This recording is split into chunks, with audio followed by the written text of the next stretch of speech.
అగ్రవర్ణ పేదలకు 10% రిజర్వేషన్ల అమలుపై ఏపీ సర్కారు ఉత్తర్వులు ఇచ్చింది. పోస్టర్ విధానం సరిచేసి ఆ తర్వాత పరీక్షల్ని నిర్వహించాలని వారు డిమాండ్ చేశారు. వర్గీకరణపై ఏకసభ్య కమిషన్ ఇచ్చిన రిపోర్టుకి ఆమోదం తెలిపింది తెలంగాణ అసెంబ్లీ.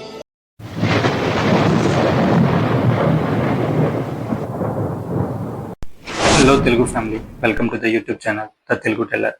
ఈరోజు ఈ వీడియోలో మనం రిజర్వేషన్స్ గురించి అయితే తెలుసుకుందాం. ఇది కొంచెం కాంప్లికేటెడ్, ఇంకా ఇంపార్టెంట్ టాపిక్ కూడా, సో కొంచెం జాగ్రత్తగా వినండి. రిజర్వేషన్స్ని మనం సింపుల్గా 2 ఎగ్జాంపుల్స్తో అయితే చెప్పొచ్చు. Number 1, pizza example. For example, మీరు ఒక పిజ్జా పార్టీ ఇస్తున్నారు. మీ ఫ్రెండ్స్ 8 మంది ఉన్నారు. 8 మందికి 8 పీసెస్ ఇవ్వాలి. సో ఒక్కొక్కరికి ఒక్కో పీస్ ఇవ్వడం అనేది ఈక్వాలిటీ అవుతుంది. కాకపోతే దాంట్లో 3 వెజ్ మాత్రమే తింటారు, ఇంకో 3 సాస్ వేస్తేనే తింటారు, ఇంకో 2 ఎలా ఉన్నా తింటారు. సో ఇక్కడ ఏమవుతుంది అంటే అందరికీ పిజ్జాస్ ఇవ్వడం వల్ల వారికైతే ప్రాబ్లం సాల్వ్ అవుతుంది. సో వారికి తగ్గట్టు కొన్ని మోడిఫికేషన్స్, అంటే ఎవరికి ఏ పిజ్జా ఇవ్వాలో ఈ పార్టీ ఇచ్చే ఆయన సెలెక్ట్ చేసి ఇవ్వాలి. అదే రిజర్వేషన్. అంటే తనకి కావాల్సిన పీస్ రిజర్వ్ చేయడమే reservation. Number 2, running track example. For example, ఒక రన్నింగ్ ట్రాక్లో 4 వ్యక్తులు పరిగెడుతున్నారు. అయితే అందులో ఒక వ్యక్తి బాగా ట్రైన్ అయి వెల్ సెటిల్డ్ ఫ్యామిలీ నుంచి వచ్చి మంచి షూస్తో పరిగెడుతున్నాడు. ఇంకో 2 అకాడమీలో ట్రైనింగ్ తీసుకొని రన్నింగ్ చేస్తున్నారు. కానీ 4th పర్సన్ అనమాట చాలా పూర్ పీపుల్ నుంచి వచ్చి ఈవెన్ షూస్ కూడా లేకుండా పరిగెడుతున్నాడు. ఇక్కడ కంపేర్ చేస్తే రన్నింగ్ 4కి ఒకటే, కాకపోతే ఈజీగా 4వ వ్యక్తి ఓడిపోవడానికి ఛాన్సెస్ అయితే ఎక్కువ ఉంటాయి. సో 4వ వ్యక్తి ఓడిపోవడానికి కారణం అతనిలో టాలెంట్ లేక కాదు, కేవలం అతనికి ఎకనామికల్గా కొన్ని అవకాశాలు లేక. అటువంటి కల్పించడమే రిజర్వేషన్స్ యొక్క ముఖ్య ఉద్దేశం. ఈ 2 ఎగ్జాంపుల్స్తో మీకు కొంచెం అర్థమైంది అనుకుంటున్నా. ఇప్పుడు కొంచెం డీటెయిల్స్లోకి వెళ్దాం. History of reservations. సో మనం ఈ రిజర్వేషన్స్ గురించి తెలుసుకోవాలంటే ముందు ఈ కేటగిరీస్ గురించి అయితే తెలుసుకోవాలి. వీటిని మనం తెలుగులో కుల వ్యవస్థ అంటాం. సో ఈ కుల వ్యవస్థ కూడా రాకముందు మన ప్రాచీన భారతదేశంలో వర్ణ వ్యవస్థ అయితే వచ్చింది. వర్ణాలు అంటే ఏంటి అంటే ఏం లేదు, సింపుల్గా చెప్పాలి అంటే మనం ఏ పని చేస్తామో వారిని ఒక కేటగిరీ చేసి ఆ కేటగిరీలో వారిని ఉంచడం. ఫర్ ఎగ్జాంపుల్, మీరు పూజలు మాత్రమే చేస్తున్నారనుకోండి, మిమ్మల్ని పూజారి గాను లేదంటే బ్రాహ్మణుడు గాను పిలిచేవారు. అదే మీరు పాలించడం కానీ యుద్ధాలు చేయడం కానీ చేస్తుంటే మిమ్మల్ని రాజు కుటుంబీకులుగా చెప్పేవారు. అదేవిధంగా మీరు వ్యాపారం చేస్తే వైశ్యులు, కార్మికులుగా పనిచేస్తే శూద్రులు. ఈ విధంగా మీరు చేసే పని బట్టి ఒక కేటగిరీస్ని అయితే డివైడ్ చేయడం జరిగింది. కానీ కాలక్రమేణా ఇది ఏమైంది అంటే రాజుగారి కొడుకులు రాజులు అవుతూ వచ్చారు. బ్రాహ్మణులు వారి తర్వాత తరాలకు కూడా బ్రాహ్మణులుగానే మారారు. కానీ ఇక్కడ అవ్వకూడనిది కానీ జరిగింది ఏంటి అంటే శూద్రుల కొడుకులు శూద్రులుగానే, అంటే కార్మికుల పిల్లలు కార్మికులుగానే కొనసాగుతూ వచ్చారు. అలా కాలం గడిచే కొద్దీ వీరు వెనుకబడ్డారు. అఫ్ కోర్స్ ఊరికి వెనకనే ఉంచారు. సో ఇలాంటి వారి కోసం ఒకరు వచ్చారు, ఆయనే డాక్టర్ బిఆర్ అంబేద్కర్. ఎస్, వచ్చినందుకు సారీ. ఇక్కడి వరకు చూసారంటే మీకు కొంచెమైనా నచ్చుంటుంది.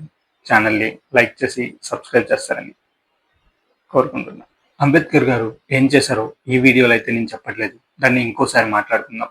కానీ ఆయన తెచ్చిన కొన్ని మోడిఫికేషన్స్, యాక్చువల్గా చెప్పాలంటే ఆయన లైఫ్లో ఫేస్ చేసిన ప్రాబ్లమ్స్కి సొల్యూషన్స్ పేపర్ మీద పెట్టి రాసిందే కాన్స్టిట్యూషన్.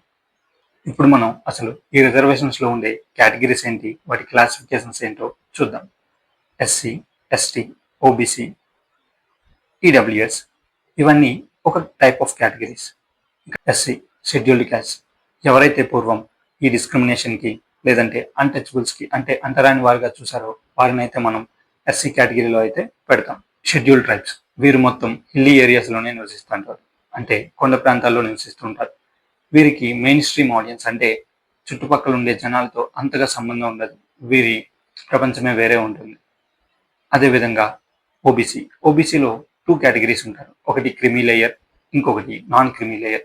ఎవరైతే ఇంతకు ముందు వెనుకబడి ఉండి ఇప్పుడు సంపాదించి వెల్ సెటిల్డ్గా ఉన్నవారిని ఓబీసీ క్రిమీ లేయర్ కింద తెస్తారు. ఆంధ్ర అండ్ తెలంగాణలో అయితే సంవత్సర ఆదాయం 8 లక్షలు దాటిన వారిని ఓబీసీలో అయితే పరిగణిస్తారు. అండ్ నాన్ క్రిమీ లేయర్, ఎవరైతే 8 లక్షల లోపు ఆదాయం వెనక్కుండి అండ్ అదేవిధంగా వెనుకబడిన తరగతులకు చెందిన వారైతే వారిని ఓబీసీ కేటగిరీ కిందగా అయితే తీసుకొస్తారు. ఇంకా మిగిలినది ఎకనామికల్లీ వీకర్ సెక్షన్స్, ఈడబ్ల్యూఎస్. వీరికైతే రీసెంట్గానే 10% రిజర్వేషన్ అయితే గవర్నమెంట్స్ కలిగించడం జరిగింది.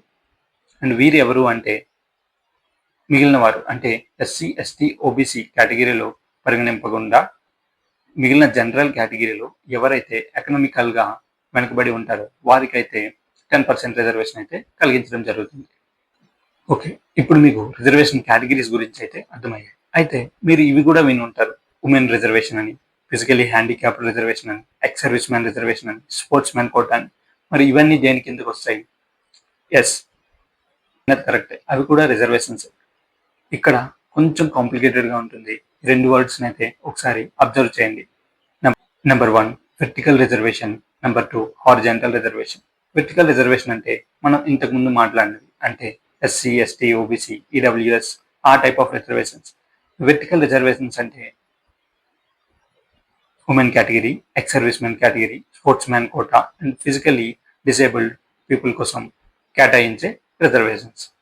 సో ఇప్పుడు మీకు 2 కేటగిరీస్ ఆఫ్ రిజర్వేషన్స్ అయితే చెప్పడం జరిగింది. అయితే ఈ రిజర్వేషన్స్ని ఎలా ఇస్తారు అనేది ఈ టేబుల్లో అయితే మనం ఎక్స్ప్లెయిన్ చేయడం జరిగింది. ఫర్ ఎగ్జాంపుల్, మొత్తం ఒక 100 సీట్స్ అయితే ఉన్నాయి. ఈ 100 సీట్స్లో ఎస్సీకి 15%, ఎస్టీకి 7%, ఓబీసీకి 27%, ఎకనామికల్లీ వీకర్ సెక్షన్కి 10%. వారికి వచ్చే సీట్స్ ఎస్సీకి అయితే 15, ఎస్టీకి అయితే 7, ఓబీసీకి అయితే 27, ఈ ఎకనామికల్ వీకర్ సెక్షన్స్కి అయితే 10 అండ్ మిగిలిన ఉన్న సీట్స్ అన్ని జనరల్ కేటగిరీలోకి వస్తాయి. ఇది మనకి వెర్టికల్ రిజర్వేషన్. ఇప్పుడు దీని మీద మనం హారిజాంటల్ రిజర్వేషన్ అప్లై చేయాలి. అంటే ఫర్ ఎగ్జాంపుల్ 100 సీట్స్లో 33% సీట్స్ అనేవి ఉమెన్కి ఇవ్వాలి. అంటే ఇప్పుడు ఏమవుతుందంటే ఎస్సీకి మొత్తం 100 సీట్స్లో ఎస్సీకి కేటాయించిన 15% సీట్స్ అంటే 15 సీట్లలో 33% సీట్స్ అంటే 33%, అంటే నియర్లీ 5 సీట్స్ అయితే ఉమెన్కి కేటాయించాలి.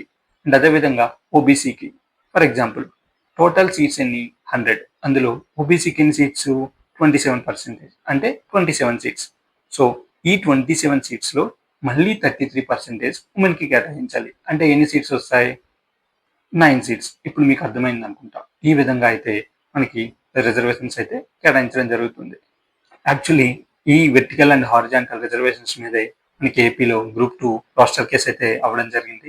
అండ్ అదేవిధంగా రీసెంట్గా తెలంగాణలో కూడా ఎస్సీలో సబ్ కేటగిరీస్ తీసుకొస్తామని రిజర్వేషన్ టాపిక్ అయితే రావడం జరిగింది. ఎనీవే, ఇది వీడియో. మీకు క్లారిటీ వచ్చిందని అనుకుంటున్న రిజర్వేషన్స్ మీద. ఇంకేమైనా డౌట్స్ ఉంటే కింద కామెంట్ చేయండి. And that's all for today.